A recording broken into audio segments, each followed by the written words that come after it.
Welcome back, everyone. We have a very special guest, so close but kind of far, I guess. Close but far. Ben. All the way from North Vancouver. Welcome, Ben. Ben Hagerty. How's it going this morning?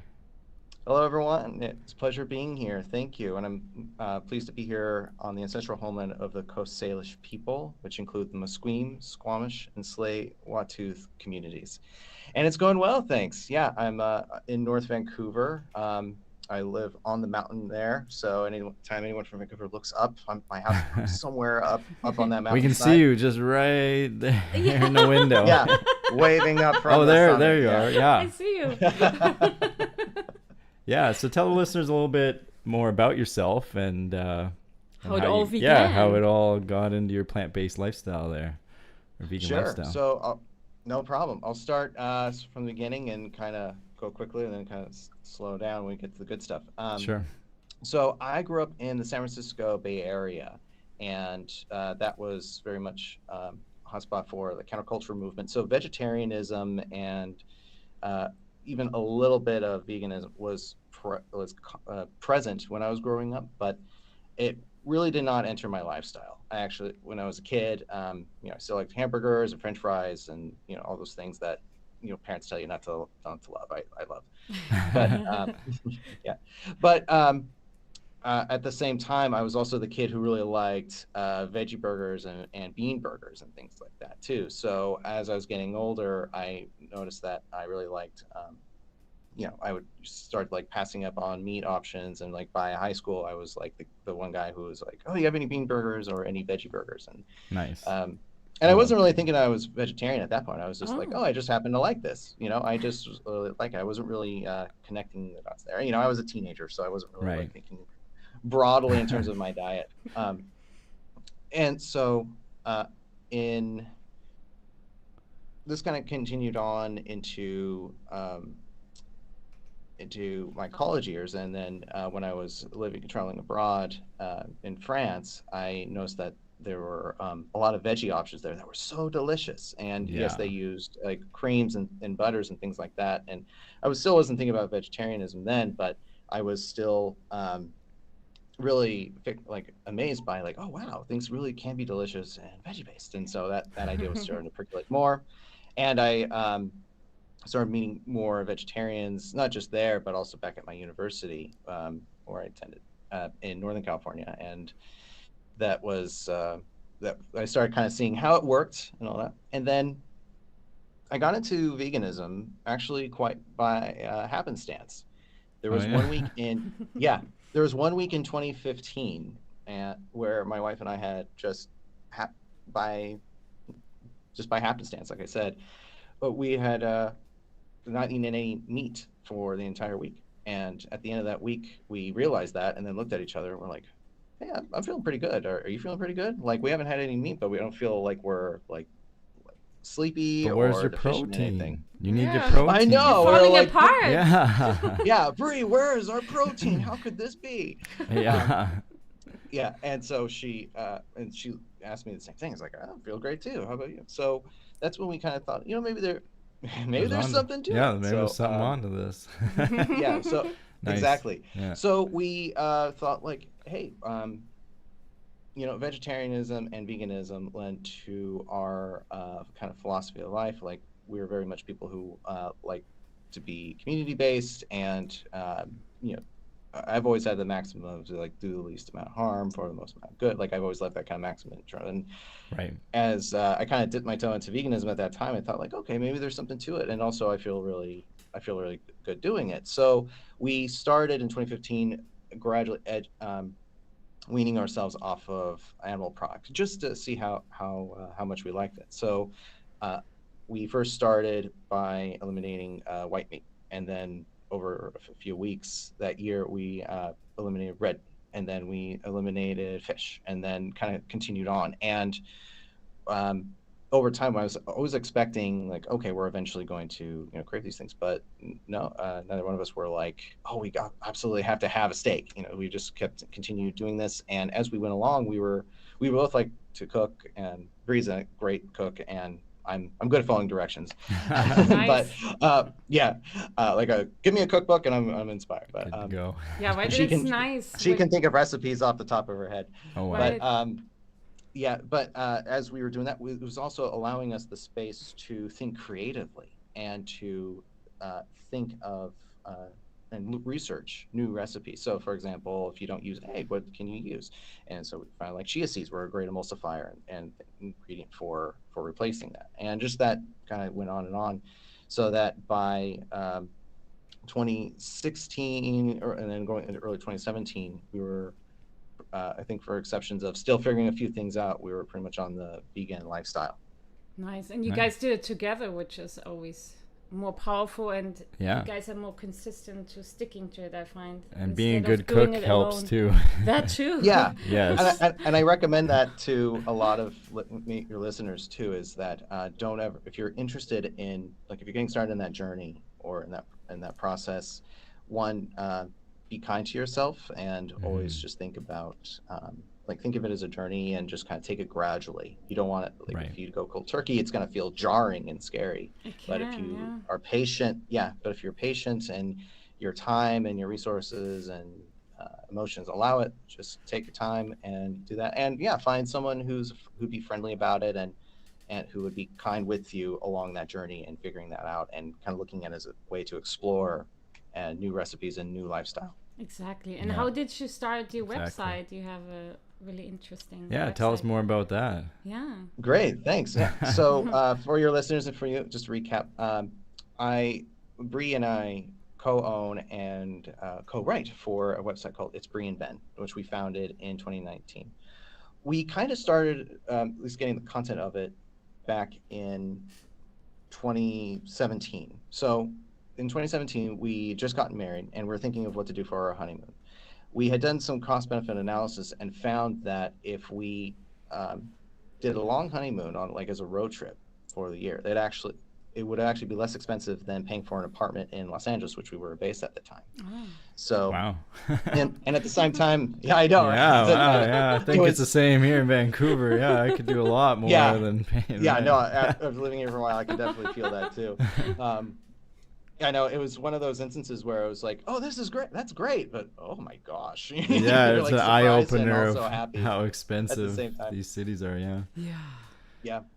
So at the same time, Bree was working for a vegan publication based in Los Angeles, and I myself was a remote travel agent. So this was a good opportunity for her. We were thinking if we did a road trip and hit vegan destinations or vegan restaurants and talk to vegan entrepreneurs along the way for her content, then that would lend to, one, help for her, and two, for me, I was working remotely as a travel agent, so I could still work, and I did work full time during the whole trip. So we Right. thought, hey, this is a great opportunity to go and do that. So in 2017, we put our stuff in storage and then packed our Prius and traveled up that year from Los Angeles to Vancouver, and then along the way spent a few days to a few weeks in destinations across the country until we reached Halifax, and then went down to New Brunswick, and then went back down into Maine, and then went across the continental U.S.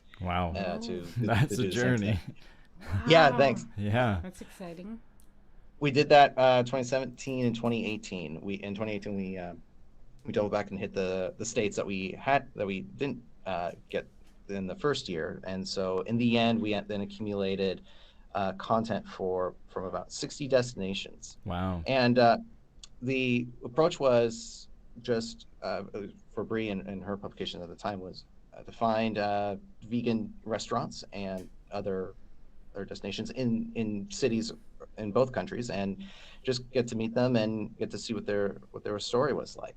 And what was great is that these weren't necessarily just the coast. Everyone thinks that veganism is really stuck to just the coast. I mean, even vegetarianism is like a coastal elitist thing, but we were finding such wonderful people and businesses in places people you never would have thought vegetarianism or veganism would be present. So we would like St. Louis, Missouri was very, very surprising to me. They had some of the, Oh, like one most wonderful vegan bakeries I'd ever tasted there. really? Interesting. Yeah. Missouri. Wow. Yeah, you never Yeah, know. Never Mud Pie know. Bakery really. Yeah, there's Mud Pie Bakery there, and um, just places they just wouldn't have thought of. Like also just like vegan burgers were also a thing. Like Beyond Meat was kind of just picking up at the time, Right. so it was very new. But people were thinking of these wonderful plant-based, nut-based, oat-based like recipes for burgers in like places like Kansas City, and it was just like, oh wow, this is amazing. Wow. Yeah. And by 2019, Bree had left that publication, and we still had some content that we had used and we legally could still use. And so we thought, like, we had all these insights that we had gleaned, and so we decided to start our own website and use that content and apply it there. And that's what It's Bree and Ben is today. It's a website dedicated for not just vegans or vegetarians, but just anyone who's interested in engaging with what we call a kind mindset when they are traveling, shopping, and uh, and exploring exploring new places in general. Right. And so there are, and when I mean my kind, it's just those who say they're vegan and they want to travel to destinations they hadn't thought of before, they hadn't thought of were vegan, and they still want to maintain their lifestyle. And then there are others that are not necessarily vegan based, but just talk about being kind to oneself. Like we have a great article, I think, that's about what to do if you're an introvert on a road trip or when you're visiting a destination. And it's tips on how to conserve your energy and plan events around your energy levels and when you're going to be tired and when you're going to be energetic and things like that. Mm-hmm. And also how to Good be things to inquisitive know. and be Mm-hmm. yeah, exactly. Yeah. And that just came from our own experiences of being kind of like extroverted and introverted ourselves, Right. and just being like, okay, when is our energy really up? When do we want to do this thing? And when do we not want to do it? Let's like, do the when do we research. want to do this tour? Yeah. Okay, when do we not? Yeah. Nice. And and so it's just based on also being aware of your surroundings as well, and acknowledging that wherever you visit as you're traveling, you're visiting someone's home, and that Right. there are people who've been there for thousands of years or even just a few years, that and how to be respectful of that and mindful of that. And there are tips in there as well. So it's our mission has been just how to enjoy yourselves kindly to yourselves and to others. Good Nice. mission. Yeah, right. We'll put the link up in our show notes here so For people can check sure. it out. What's your Oh, thank favorite city then? Yeah. To travel to Oh. ever, like around the world. Ever around the world, North Yeah, America? Because we have around the world? listeners from all Oh. over the world, so it would be interesting to hear. Yeah. Yep. Oh my gosh, I have to think about that. Like vegan friendly, like wise. Yeah, the most vegan friendly favorite destination. you. It's a hard one. There's a Let's- lot. I know. We Portland, know. yeah, We have one. Do we? Is it the same? I don't know if Yeah. that's the same like yours, but I know. Oh, okay. Which place is that? Yeah. I think What place LA, is that? LA, but I'm LA? from Berlin, so I would say Berlin is pretty good too. Because like here in Yes. Vancouver, a lot of vegan places are closing down or closed down. Unfortunately. But yeah. whenever I go to Berlin, like it's booming. I mean, yeah, there's some Really? places closing down, but it's never a shortage. And I feel a little Yeah. bit like you can always find vegan options in Vancouver, but it's still now I'm realizing, wow, the economy and everything, it's really It's hard making for any vegan restaurant, businesses. any business. But especially right now. vegan businesses, Yeah, right? especially niche businesses So- and vegan businesses. It's a hard one. Yeah. Yeah. Well, yeah, that's we could my research definitely touches on that, and I can't wait to tell you about those themes that you're detecting, because that is what I believe is a systemic trend that Mhm. we're seeing. And but to answer your question first, as to which one's my favorite, Yes. that is really tough for me, because I found this in my earliest travels to now, is that every city and every community manifests and interprets how to go about it differently. Like, for example, Right. yeah, so it's kind of like it like there's no one standard to look at it. You can be mesmerized in so many ways. But in terms of, let's see, most vegan friendly, yes, LA, just because it does have so much Space resources pulled and into it. restaurant. Yeah, they there's just so have many it. investors. Mhm. There's so much. There's so many like for properties. If you have the money for it, you can definitely set up and people can get noticed. Right. So LA is really great for just its sheer quantity. Yeah. Totally. And with high-end chefs. And Portland, I would say, is Portland, yeah. Portland, Oregon. Oh, yeah. Oregon, They're yes, not Portland, Maine. just like that. Many innovative chefs, a lot of different spaces, but True. like more of a, I would say, more of a sustainability outlook, like towards things, and more of Totally. a farm to table kind of aspect towards veganism. Whereas most restaurants, at least in my experience, and I'm not saying this scientifically, but in my experience, LA is looking at more like haute cuisine and like Yes, I Yeah. agree. Yeah. more like fine dining. For sure. And New York was very fascinating to me because there were a lot of vegan options there, but they were geared towards fast casual. Yeah. Yeah. Oh, because totally. most people Yeah. there are I running think that's all the over. whole New York East Coast It is theme, right? like Chicago fast, too. Fast, Yeah. fast, casual. Remember? Just gotta go. Yeah. Remember delis Chicago? and We're like, pizza. actually, they have way too much like sweet vegan options. And when we're Yeah, traveling, yeah. we try to eat more savory food so we don't feel too sluggish. But that was kind of Yeah. hard in Chicago, actually. I mean, the Those raw food vegan options. milkshakes. Yeah. Oh my gosh, to die for. man. They were sweet, but they were so good. We almost had Yeah. one every day, remember? Yes. Yeah. I think it was I could at do the a whole- Chicago Diner, I think the name of the Yeah. place was. Have Which you guys diner? been? Chicago Diner, I think it was called. Yeah. Yeah. It was a Have you- vegan place in Chicago.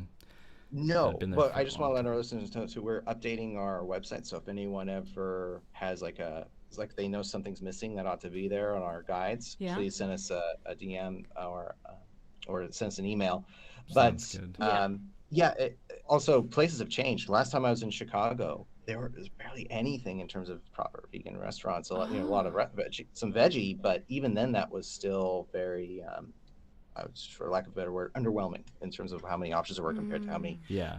animal-based options there. So that's another thing True. too, is that cities, I feel, are constantly changing Yeah. and expanding and contracting their vegan markets for various reasons, and that's why we should always be kind of interested to check out new place. I mean, Berlin, like at first I thought like, oh no, that wouldn't be an option, but yeah, you're right. Berlin is one of the vegan hotspots of the world now, and I'm so happy to see that, and I can't wait to go. You have So- to. Yeah. Oh, great. Yeah. Well, if you have recommendations to send to me to add to my list. So. Okay, we'll try to sure. find some new When- ones we haven't When been are you to. planning to go? Yeah, do Yeah. you have any plans? Don't know. Hoping to be in Europe next year. Yeah? Nice. At the latest, but nothing's set in stone yet. Great. And we're also hoping to expand our guides off, North America eventually, and hit Europe next, and Exciting. from there the rest of the world. Yeah. That's But perfect. no firm plans on when that will be, but that will be coming up hopefully in the next year or so. Yeah. Awesome. Great. Okay. Yeah. So there's a call to action, like Vancouver and other major cities ought to support vegan entrepreneurship. Can you tell us more about that? Yeah. Well, to kind of get into that, I hate to be one of those guys who's long-winded and kind of going back there, but I think that would actually be to answer that would be good to describe my project and my background. Sure, yeah, sorry. How I approach that, if you don't mind. Yeah, for sure. So in 2019, we have our website and things are getting off the ground there. And then by 2020, we all know what happens there. And so my trial and job was furloughed. And I was thinking, okay, what do I want to do? What I want to do. I had long been interested, as we've been writing our articles, in looking up veganism as explained in academic literature. And what I mean by that is like scholarly articles and peer-reviewed articles about veganism, vegan philosophy, because I always thought like, oh, this is fascinating to me, for one, personally, and also two, it'd be great content for articles. But in those early years, like 2019, I didn't find very much. I found a few articles about sustainable plant-based farming practices, but not very much about veganism of itself. So I kind of always thought my idea of like, oh, I'd love to do, go to grad school and write a thesis or do a project on veganism. That'd be cool. So as I mentioned before, pandemic hit, and then when I was furloughed, I was thinking like, well, now I have the time to look into and investigate this question while working on my website. This might be a great opportunity. So, Right. 2020, Bree and I I applied. Sorry, let me back up. 2020, we moved to Vancouver, BC, after I was accepted to the University of Northern British Columbia, whose pin I'm wearing proudly right now. Ooh, Nice, nice. Yeah, Congrats. thanks. Thank you. Yeah, I just graduated there too after doing this project. Oh, And congratulations. thank you so Yeah. much. It feels like just a day ago I was applying. And, Yeah, it's like, right? oh, It goes quick. I'm just yeah, like what happened? So much happened. So yeah, and that was an interesting process too because we moved to Vancouver, and I was setting up this project. And at the time, I was thinking, actually, I wasn't thinking of making this a vegan project at the forefront. I was a little, believe it or not, afraid to mention the word veganism in front of academics because it had been touched on before, and I was afraid that I'd perceived as being biased for being a vegan myself. Right. So when I first approached my advisors about this research project, I kind of was a little hesitant to say like that I was thinking about putting veganism in there somewhere. So they were like, "So Ben, what kind of idea do you have for a project?" I was like, "I was thinking like a sustainable business and looking at sustainability and ethics, and sustainability is good for business." And so like it was kind of muddled. And I like and I give my advisors, I hope they're listening now, just so much credit because they kind of heard that there was something missing, and they were both like, there's something like you have, I feel is churning in your head. What is it you want to do? And I just kind of sat back and I'm like, well, okay, so guys, I'm vegan. So it kind of came out, and I said like I'd be very interested in looking at how like veganism and business work together. At that time, it was kind of still undefined, but I just wanted to look at those two spheres or phenomena and see how they might influence each other. Right. And my advisor Zoe Miletus and Mark Grew, they both were like, great, oh, that's really fascinating, that seems really novel, like give that a shot. And so they helped me think of a way to turn this concept into an academic researchable project. And so Nice. that was very it was a very welcoming experience. So it felt like relieving too. And yeah, it was relieving. That they're supporting you in something you want to do, right? Exactly. It's like I wanted to do it, but I was like, I'm afraid they will say no. And I recommend that to anyone who, not just for academics, but just any project. Anything in life, right? There is someone who will love your idea. Just be honest and let them know how you work and what you're thinking of beforehand, and you'll be surprised at how not easy, but receptive people can be. Exactly. Yeah. Exactly. True. Yeah. Yeah.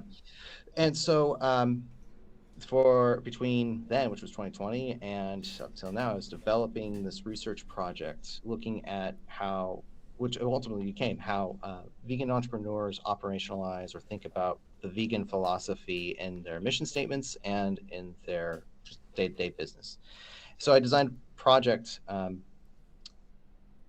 where I would visit vegan businesses in the Vancouver neighborhoods of Kitsilano and Mount Pleasant. And I chose those because they had a history of being very engaged with vegetarian years ago and veganism now. Yes, the NAM. The NAM. Exactly. Yes. Vegetarian, but as I write in my article about the history of veganism and vegetarianism, it had a great influence in bringing that basically plant-based and then vegan business into the area. Right. It was a great example of how it could work, and the co-ops in general. Again, I could do a whole podcast on history. It's fascinating, but vegetarianism in BC runs very deep. It's fascinating stuff. So I do, as I was designing this project, as I was talking to these researchers, I didn't want my project to be like a typical thesis where it was going to be read by academics and then shelved away. I really wanted to provide insights and let the insights of these researchers, or I'm sorry, not the researchers, but the entrepreneurs be made available to the public so that they could help each other, those within their community, or cities, municipalities could also detect it and be like, oh, hey, there's some great themes about business in here we should look into. Let's put that in policy, hopefully. Right. So I thought, what would be a good format for that? And so instead of doing a formal thesis paper, I decided to make it into an academic blog based on the same format that I'd been writing for my website. Nice. So, and that's why you actually can read the whole project on itsbreeandben.com under Ben's Vegan Vancouver. Okay, and, we'll add that up too to make sure. Yeah, sure. Thanks. So yeah, to kind of eventually get to answering your question there. So as I talked to 12 vegan businesses in those neighborhoods altogether. And um, would you like me to read off those businesses for you? Would you guys like to know who they were? Sure. Yeah. Or do you want me? Yeah. Yeah, read them Great. off. Yeah. See where Yeah, we're working. Yeah. little shout outs here. So Plugs. yeah. Some Yeah. Vancouver restaurant. I hope they're plugs, some still businesses. in business now. Yeah. Some unfortunately have since shuttered or have gone on hiatus. Yeah. Right. You had But some, yeah. if for reasons for that, we'll go into. Sure. So the first one was Be My Guest, which is a vegan food delivery service. The other one was Blue Heron, which is a vegan cheese company. Fairy Cakes, which was a not just a vegan bakery, but also a hypoallergenic bakery. So Right. there are no allergens within their products. Then Folk Restaurant, which was a fine dining restaurant. Kind Cafe, which was a cafe and eatery.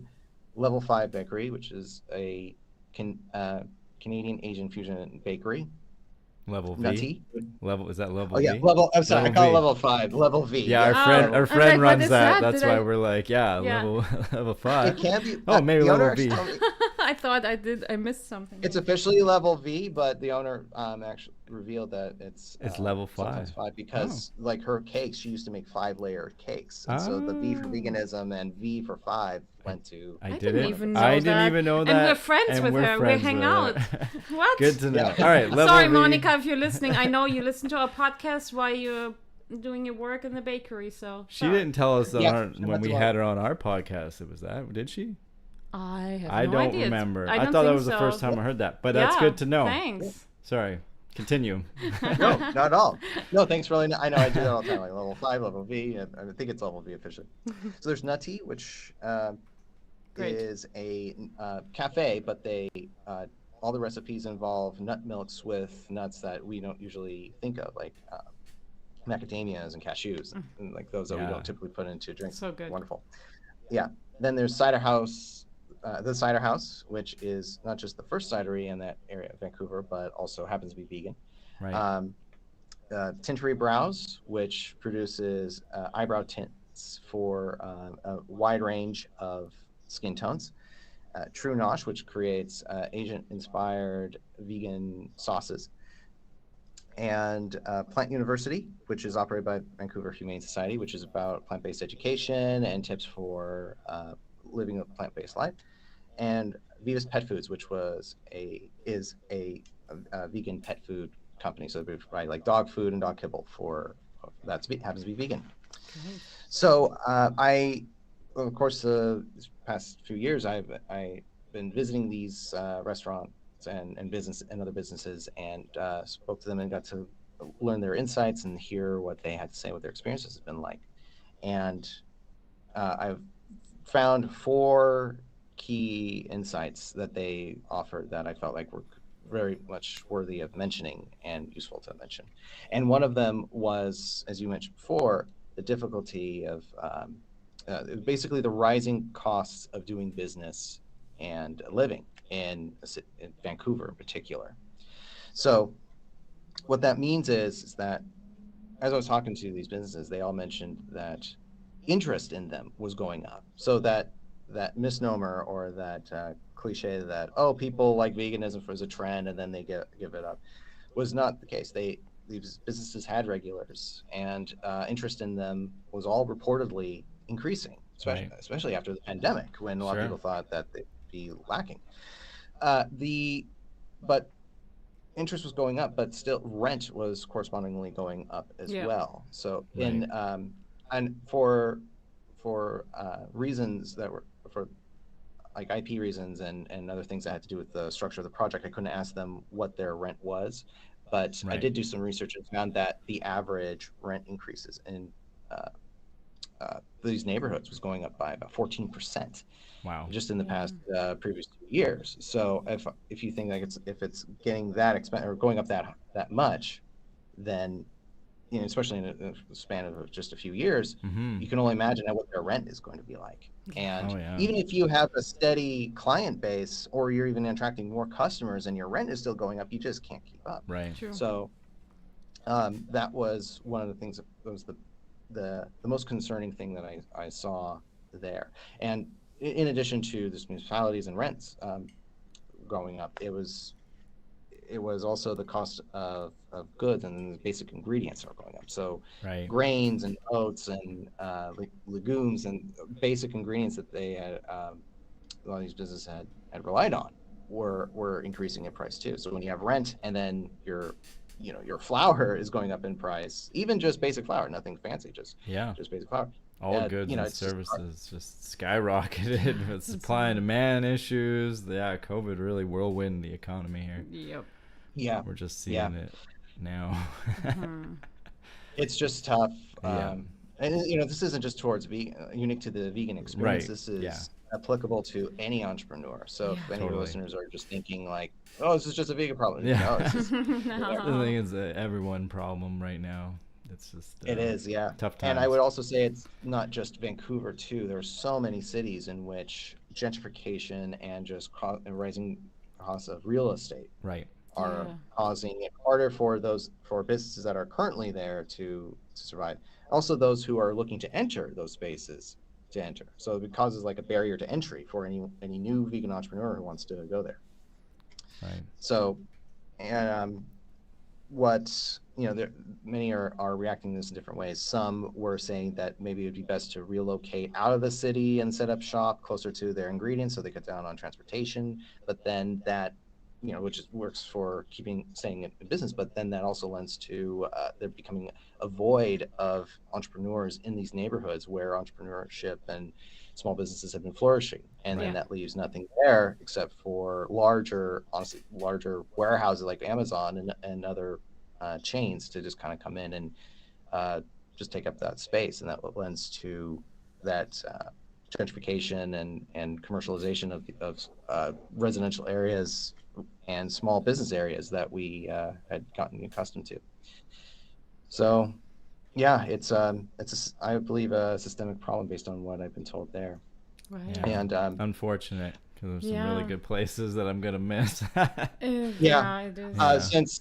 Since my project, I know Fairy Cakes unfortunately shuttered its doors because of that, and I know the Kind Cafe also had to do the same for that. And that's as far as I know at the time of this recording. But I would say for anyone who is interested in just not just supporting small business, but just looking at vegan entrepreneurs,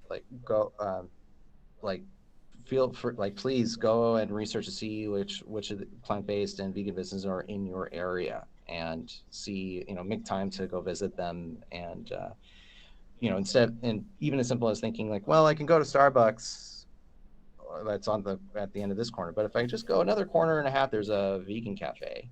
Then think about making that into your routine. And again, it all depends on your space and availability and time and all that. Of course, that's not to be ignored. But if it's something as simple as, hey, I want to take out my family out to dinner, maybe consider these vegan restaurants, or consider a plant-based area. Yeah, totally. And I think it would behoove cities to kind of consider that as well.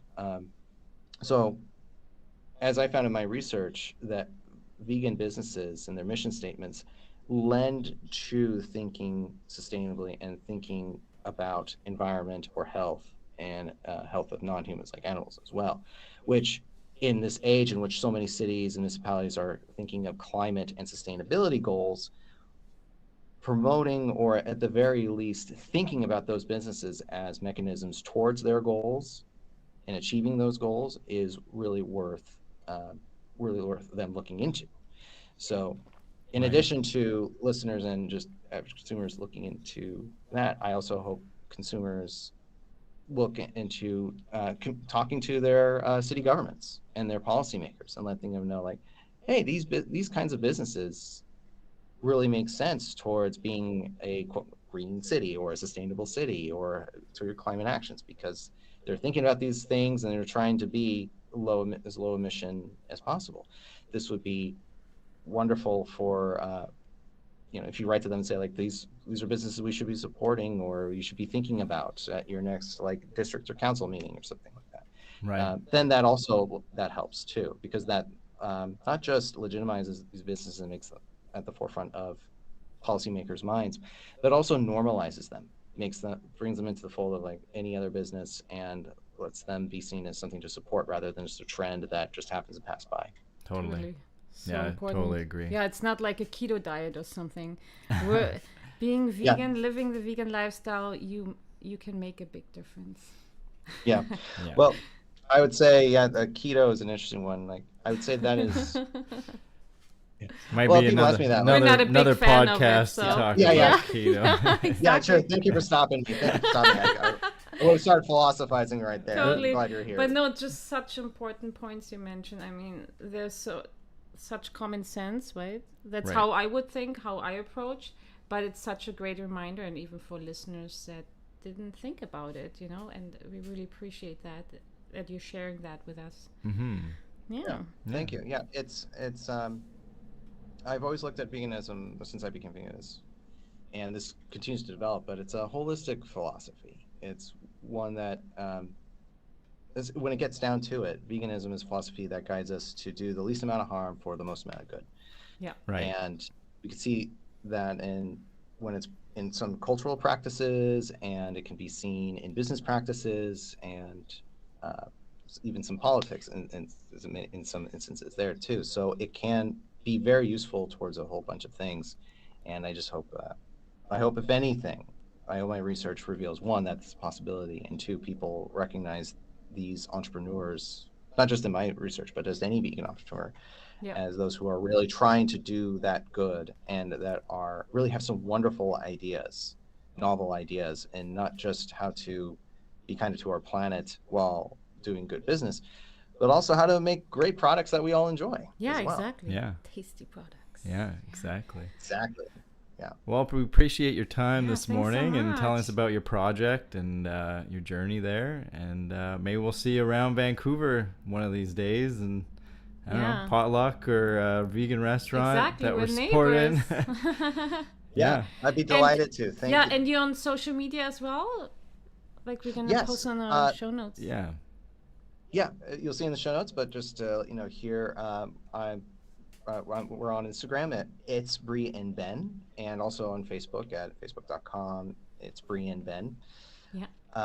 And also I'm open to collaborations and new projects with anyone. So if anyone would like to work with me to explore anything having to do with these themes that we talked about, or something adjacent to it, I'd be delighted. Just feel free to send me a DM on Instagram or on Facebook, or send us an email at contact@itsbreeandben.com. Great. That's great. Well, thanks again for being on our show. It was a delight, and thanks for what you're doing, and your wife as well. You guys are amazing. Yeah.